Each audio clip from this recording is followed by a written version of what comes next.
ನನ್ನ ಬಗ್ಗೆ ಅವ್ರು ಹೇಳ್ಬೋದು. ಕುಮಾರಸ್ವಾಮಿಗೆ ಯಾಕೆ ಉತ್ತರ ಕೊಡಬೇಕು? ಕುಮಾರಸ್ವಾಮಿ ಒಬ್ಬ ಸುಳ್ಳುಗಾರ, ಏನು ಮಾಡವನು ಈ ರಾಜ್ಯಕ್ಕೆ? ಪಾಪ ಅವ್ರು ಹೇಳ್ಬೋದು. ಅವರು ನಾನು ಇಲ್ಲ ಅಂತ ಹೇಳಲ್ಲ, ಹೇಳ್ಕೊಳ್ಳಿ. ಇವತ್ತು ಈ ಕಾರ್ಯಕ್ರಮಗಳನ್ನು ಕೊಡ್ತಕ್ಕಂಥದ್ರ ಮುಖಾಂತರ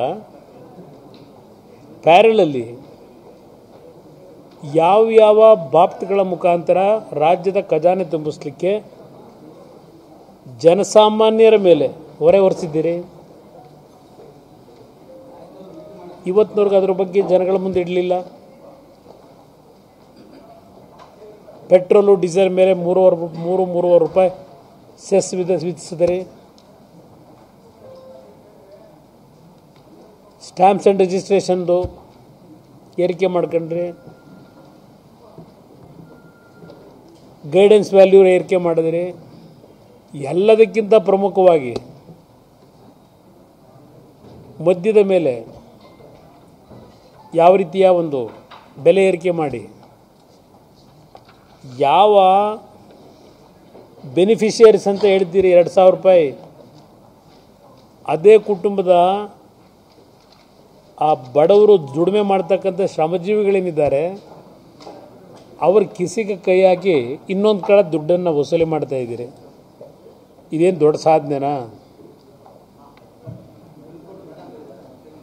ಹಲವಾರು ವಿಷಯಗಳ ಬಗ್ಗೆ ಚರ್ಚೆ ಮಾಡ್ಬೋದು.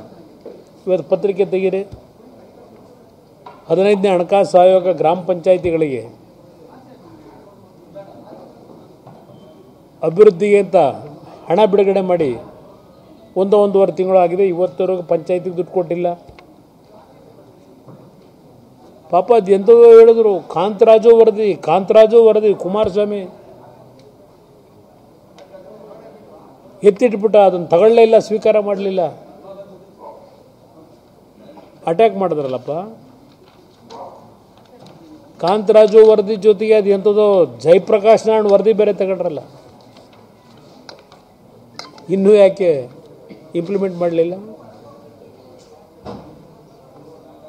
ನಿಮ್ಮ ಯಾರು ಹಿಡ್ಕೊಂಡಿದ್ದರು?